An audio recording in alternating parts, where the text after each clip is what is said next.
Hello, welcome to Elizabeth Reads. I have Jemima Small versus the Universe here, and we are going to read chapter 28, called Disappearing Tricks. After breakfast on Saturday, I went out in the garden. Luna was on her sun deck staring at her laptop. "Good morning, my beautiful niece," she said, sunlight reflecting off her bracelets. "Everything okay?" "Yeah," I said. "You're up early." "Yes, I wonder what woke me," she said, just as Dad's power drill started up again. "Can I do some yoga with you today? Gina said we have to exercise again for homework." "Of course, we can do it now if you like." Luna put her laptop on the table and tied her hair into a bun. "What a blissful idea. Although, let's go in the house, escape this racket. Oh, hang on, I got you something." She disappeared inside her cabin and came out with a copy of Sweet magazine. "You can't spend all weekend studying." "Thanks. The only magazines I usually read were Go Science or Amazing History. Maybe it would be good to read a magazine that wasn't in the school library." "Are you working on your website?" I asked, pointing to her laptop.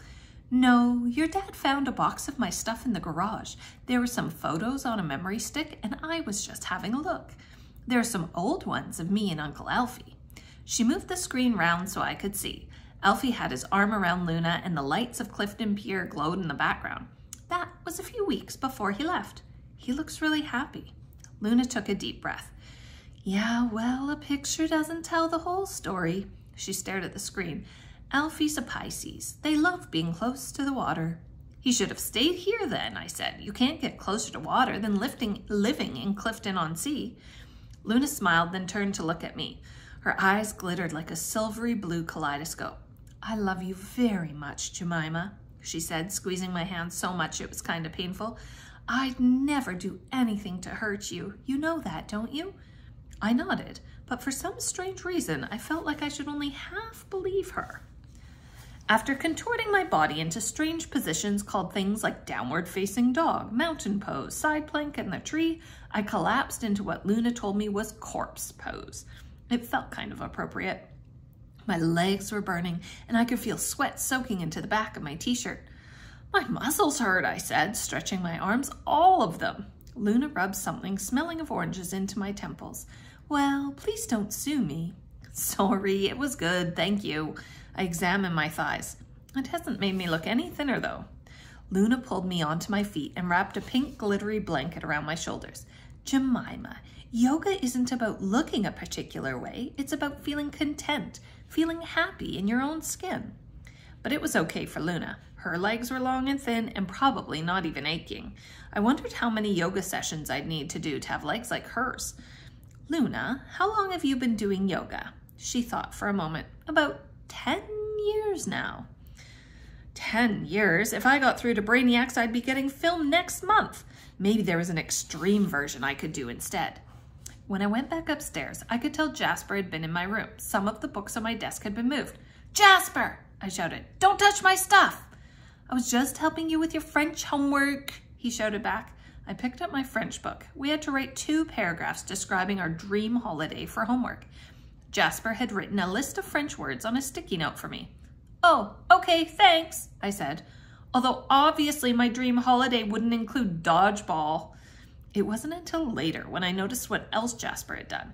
Next to where I'd put Jemima Small, difficult to defeat, on my mirror, he'd drawn a fat person wearing sunglasses in a speech bubble saying good luck in French. Even when Jasper was being nice, he was still really annoying. That afternoon, I went over to Miki's house. His mum was making vegetable dumplings and sticky rice, and the house smelled amazing. We watched the old Mary Poppins film as we ate, and Miki made me join in with all the songs. Afterwards, he showed me some Japanese letters his mum had been teaching him, and then tested me on them. He gave me a score using his own Mary Poppins style system, which equated to practically perfect in every way. "Arigato gozaimasu, Nico," I said to Miki's mom as I climbed into her car. It wasn't that far to my house, but she always gave me a lift home, and I always said thank you to her in Japanese. It was about the only thing Miki had taught me to say, apart from "a weasel's last fart," which wasn't exactly useful. He told me it was a famous saying in Japan, but I wasn't sure if he was serious, and I definitely wasn't going to try it out on his mom, even though he dared me to about 1,000,000 times. You're welcome, Jemima, and good luck at the Brainiacs audition. We're so excited for you. Thanks, I said. There are only 15 places on the show, so I let my voice trail off. But they all have the same chance as you, yes? She said. I guess, I said. So pretty slim. I felt my cheeks go red as soon as I said slim, but Nico didn't seem to notice. She's so going to get through, Miki said as he did up his seatbelt. Jemima is such a geek. I mean genius. Ha, I wish I could say the same for you, Nico said. I listened to Miki and his mom speaking to each other in Japanese on the way home. I had no idea what they were saying, but the words sounded kind of gentle and warm, like when it rains in the summer. It made me wonder how it would feel for my mom to pick me up and take me home, for her to ask about how my life is going. I shook the thought out of my mind and gazed up at the street lamps. The chances of that happening were even slimmer than my chances of appearing on Brainiacs. And suddenly, a question came into my mind so big that I didn't even dare consider the answer. After Miki's mom dropped me off, I went upstairs, dumped my Brainiacs revision cards on my desk, and knocked on Jasper's door. The door opened a tiny bit. I could just make out an eyeball through the crack. A fake one. What do you want? I need to talk to you about something, I said. Okay, hurry up. Jasper opened the door and quickly closed it behind me. I hadn't been in Jasper's room for ages. It still smelled weird. The poster of Granddad as the Amazing Apollo still covered the back wall. It said, "The Amazing Apollo's Magic and Wonder Show." The corners were starting to curl, and one of the sides had a rip in it. Jasper's room was usually eerily tidy. It was one of the ways he showed off to Dad. But tonight, boxes were scattered all over the carpet. He picked up one labeled Disappearing Tricks and took the lid off. "It's such a mess. What are you doing?" I asked. "Just looking for something," he said, spinning the fake eyeball on his palm. "Gross. What have you lost?" His real eyeball shifted nervously towards his tarantula's tank. The empty tank. "Jasper! Shh, Dad'll hear you." He pulled a plastic tray out from under his bed where he kept all his magic stuff. It was organized into boxes and each one had been specially labeled. He printed them out last year from Dad's computer. He'd also printed out a label that said fat and stuck it on my desk. It was one of the few times he's ever been in proper trouble. Jasper lined up the boxes next to his bed. Defying gravity, illusions, levitation, mind power, sixth sense cube. It took me about 5 seconds to realize he was putting them in alphabetical order. This was the trick I was supposed to do with her the other day. He held up the Disappearing Tricks box before Dad totally overreacted. I'm pretty sure I put her back in the tank. Wait a minute, are you saying she's been missing since you did that ball of flames trick? Jasper gulped. Jasper, that was 4 days ago. Shh, I've been looking for her, but she's gone.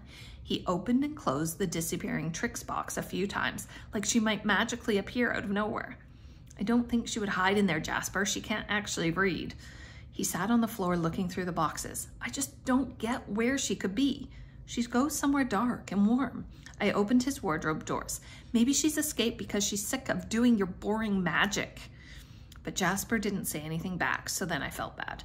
I peered inside his wardrobe. Maybe there was some kind of porthole in our house which family members disappeared through, like the one that led into Narnia. It definitely wasn't inside Jasper's wardrobe, though. That was just made of wood. I'd already checked years ago. She's got to be in here somewhere, Jasper said. He tapped the torch on his phone and crawled under his bed. I'm sure she'll come back when she's hungry. I typed into Google. Uh-oh, it says here they can survive without food for 2 years. Jasper wiggled out from under the bed. Maybe I could tempt her out with crickets. Gross, Jasper, you have to tell Dad. No way, he's petrified of her. If he finds out she's missing, he'll call pest control or something. He looked at me with eyes exactly the same silvery blue as Luna's. If you tell him, I'll kill you, Jemima. I said. I wonder what pest control would do. Probably some kind of thermal fogging. What's that? Think Ghostbusters. But instead of the proton stream, it would be insecticide. That's horrible. Yeah, well, death threats aren't exactly very nice either. Sorry, Jasper said, wincing like apologizing to me was physically painful. Have you checked everywhere? I asked. Yeah, apart from Dad's room, we're not allowed in there. I sighed. Jasper, I don't think Tornado's aware of that rule. I headed toward the door. I'll keep Dad talking downstairs. You go and search it.